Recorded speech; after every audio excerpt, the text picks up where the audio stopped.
Bom, primeiro que assim, são técnicos que têm estilos completamente opostos, né? Muito opostos. O Vitor Pereira, o jeito que ele vê futebol, que ele arma um time de um jogo para o outro, que ele muda, troca todo mundo, ele lembra muito, nós vamos falar depois, o Rogério Ceni, certo? Inclusive agora com a O questão Vitor dos Pereira. três. Exato. Inclusive agora com a questão dos três zagueiros. Inclusive aquela questão de colocar os mais famosos ou os mais prestigiados no banco. Com uma grande diferença, o elenco do Flamengo já ganhou tudo e é ótimo, o elenco do São Paulo é, como diria Mauro, pífio. Mas as estratégias são parecidas. Vitor Pereira e Rogério Ceni. Reparem. O Fernando Diniz, ao contrário.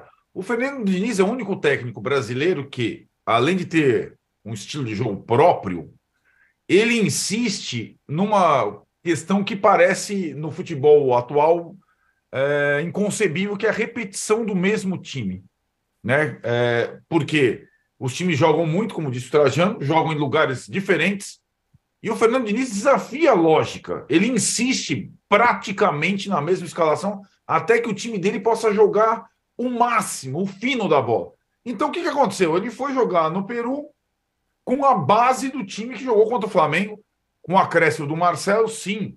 Ele não tinha o Martinelli machucado, mas ele botou todo mundo. Só ele botou todo mundo.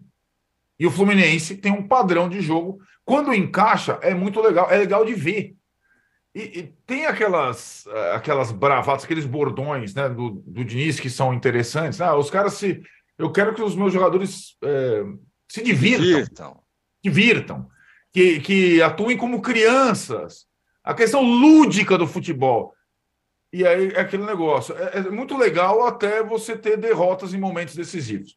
E até agora as derrotas em momentos decisivos o perseguem. Então, cada um tem seu desafio próprio. O Vitor Pereira, e acho que neste caso, o Fernando Diniz não tem nada a perder. Ele já perdeu a final do estadual na primeira partida. Ele não tem mais nada a perder no domingo. Nada. Como diria o Trajano, ele não está nem na beira do campo. É verdade também que se tem a virada épica, o Diniz não estava no banco. Será que ele vai ter isso também? Mas ele não tem nada a perder. Ele já perdeu a final. Tudo que vier para o Fluminense, diferentemente do que a perda da taça para o Flamengo, vai ser benéfica ao Vitor Pereira, ao contrário. O Vitor Pereira está desafiando tudo no Flamengo. Um sistema de jogo que o torcedor do Flamengo não está acostumado e não gosta, diferentemente do torcedor do São Paulo. Tem uma grande diferença nisso, nos negócios dos três zagueiros para lá e para cá. Barrar os principais jogadores ou revezar os principais jogadores e agora tem um desafio Arnaldo, espera um pouquinho, deixa eu te fazer uma pergunta. Faça. Você acha mesmo que algum torcedor do Flamengo ou do São Paulo presta atenção a essa coisa dos três zagueiros? Óbvio, mas Você óbvio, acha? óbvio. Porque os três zagueiros no Brasil, eles têm, por conta das Copas do Mundo, sobretudo da derrota em 90, ele tem um carimbo, né? No Lazzaroni. Estigma. O estigma do seu esquema de retranca, de antijogo, e, na verdade, não tem nada a ver uma coisa com a outra, mas ele tem esse estigma. No Rio, ele tem muito esse estigma. Curiosamente, eu tenho dúvida se isso não é uma coisa muito mais entre nós do que entre torcedores. Deixa eu saber. Juca, os torcedores do Flamengo nas nossas lives, chats, programas, os caras têm arrepio a três zagueiros. E o Vitor Pereira insiste nessa forma. Eu gosto dessa forma de jogar, mas digamos que ele está desafiando não só o sistema tático lá, aquelas coisinhas todas, mas a relação com os donos do Flamengo, que são esses jogadores históricos, assim como ele fez no Corinthians, Juca.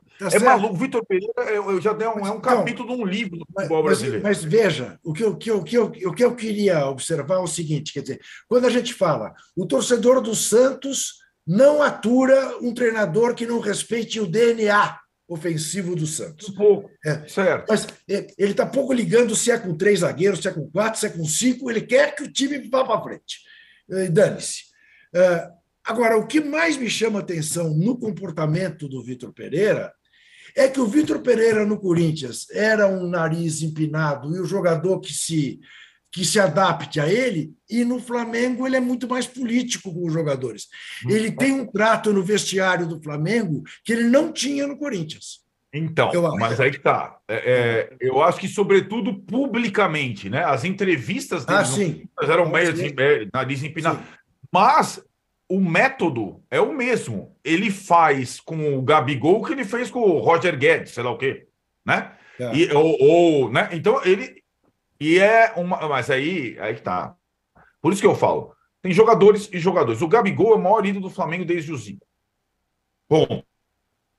Esse ano tem a camisa 10 ainda. Ponto. Ele não tá jogando bulhufas. Vocês têm total razão. Agora, comprar uma briga com o Gabigol é bruto. Porque você compra uma briga... Primeiro, que o Gabigol é amigo da direção do Flamengo. Os caras saem para jantar, família junto, tal, não sei o que lá. E você compra uma briga com a massa. O técnico tem que saber disso, né? O que ele vai fazer no domingo, gente? Gabigol titular ou reserva? Tá ganhando de 2-0 a final. Chega lá, escalação. Matheus França, Pedro e Cebolinha. Gabigol no banco. Ah, rapaz. Essa é a pergunta desde o sábado passado. O que ele vai fazer domingo com o Gabigol? Depois da entrevista. Então, essa tentativa de romper dogmas no Flamengo é quase uma tentativa suicida. Ele está insistindo. Eu queria botar o Mauro na jogada aí. Domingo o jogo começa 2-0 o Flamengo, né? Exato. Acho que a estratégia dele pode mudar. Deve mudar. Domingo é o jogo que o Fluminense tem que ir para cima do Flamengo. Ele pode fazer um jogo para esperar o Fluminense. Ele pode fazer um jogo para fazer transição, velocidade, tentar chegar ao gol do Fluminense. O Fluminense vai atacar o Flamengo. O Fluminense vai sair matando o Flamengo. Mas nesse aspecto, até nessa vantagem, nessa estratégia, que o time do primeiro tempo do jogo do passado, ele faz sim, mais sentido. Com o Matheus, Everton, Cebolinha, um time mais, né, veloz para o contra-ataque. Né? Sim. Então, talvez a estratégia ideal seja, de fato, começar com o Gabigol no banco. Mas ele vai ter que levar em consideração... Lembrando que o Pedro faz gol toda hora, dá passe para gol, e o Gabigol não faz há 8 jogos. É isso.